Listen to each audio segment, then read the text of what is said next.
정석과 해근시의 비밀. 앞에서도 잠시 언급했지만 다사는 그가 살던 초막 뒤에 큰 바위에 정석이라는 글을 새겼다. 현재 이 글 옆에 세워진 설명에 의하면 다사는 유배 생활이 끝나자 자신이 산 흔적을 이 글로 남겼다고 한다. 그러나 왜 힘들여 바위에 글을 새긴 것일까? 그리스도 교인들은 누구나 아는 이야기지만 예수는 고기잡이 시몬을 자신의 교회의 주춧돌로 삼고자 반석이라는 의미의 베드로로 이름을 바꾸었다. 다산 역시 인고와 역경을 견디고 간신히 살아남은 자신과 동지들의 신앙을 이 큰 돌, 반석에 새겼던 것이 아닐까. 물론 다산의 영세명은 세례자 요한이다. 하지만 기록처럼 유배생활 끝에 이 글자들을 새겼다면 풍비박산이 났던 한국 교회가 자신과 더불어 살아남아 새로이 시작됨을 알리기 위해 이 바위를 반석 베드로라고 명명한 것이 아닐까. 다사는 결혼 60주년 기념일인 1836년 2월 22일에 운명하였는데 바로 그 3일 전 음력 2월 19일 양력 4월 4일 60주년을 기념하는 회근시를 썼고 이것이 최후의 유작시가 되었다. 다음은 김상배 편역의 유형지의 애가에 번역된 것을 옮긴 것이다. 회근시. 60년 세월이 잠깐 사이 흘러갔네. 복숭아나무 봄빛 성한 것, 신혼초와 같구나. 생이별이나 사별은 모두 늙음을 재촉해 하는 것. 슬픈 세월 짧았고 기쁜 세월 기른 것, 임금의 은혜로다. 이 밤 두 사람의 마음은 같은 심정. 지난 유배 시절 아내의 치마폭엔 눈물 자국 번졌노라. 헤어졌다 다시 만난 것은 우리의 참 모습.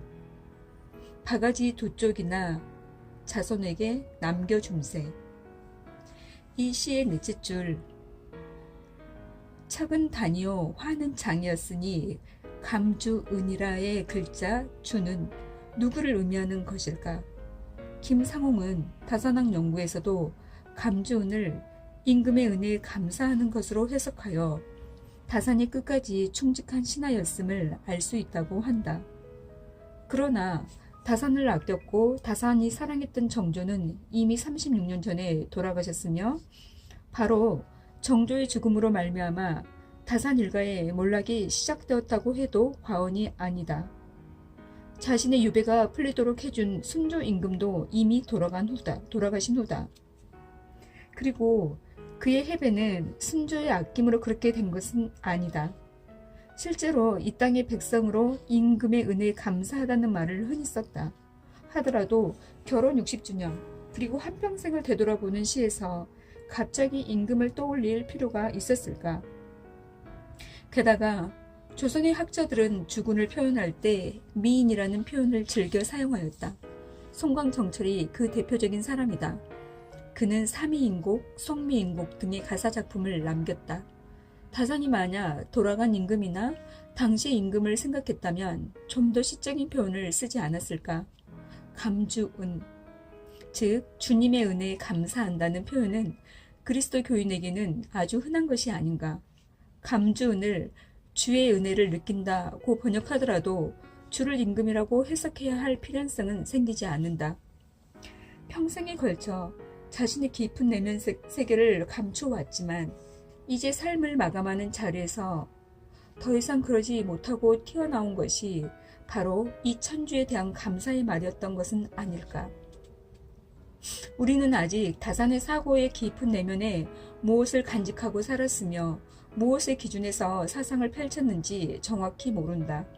하지만 여기에 내세운 가설이 어느 정도의 의미를 갖는다면 다산은 한국의 사회, 문화, 전통에 깊은 관심을 기울였던 실학자요 탁월한 유학자이면서 동시에 하늘의 최고 존재에 대한 믿음과 목자의식을 가지고 살았던 가톨릭 신앙인이었다고 할 수 있을 것이다.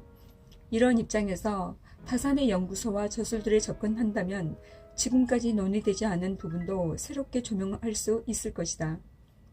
물론 다산이 사상적으로 어떤 영향을 받았으며 어떤 신앙을 가지고 있었는가는 사상을 파악하는데 그렇게 중요한 것이 아닐 수도 있다. 사상은 저서를 통해서 드러나는 삶의 총체적인 흔적이요, 체험의 총체적인 표현이지 각각의 개별적인 영향의 모자이크식 표현은 아닐 것이기 때문이다. 하지만 작은 조각들을 묶는 이러한 작업은 우선 가까이는 다산의 사상을 좀 더 정확하게 이해하기 위해 중요하며, 나아가 해석학적으로 철학하는 방법이 무엇인가를 조금은 구체적으로 보여준다는 점에서 의의가 있다.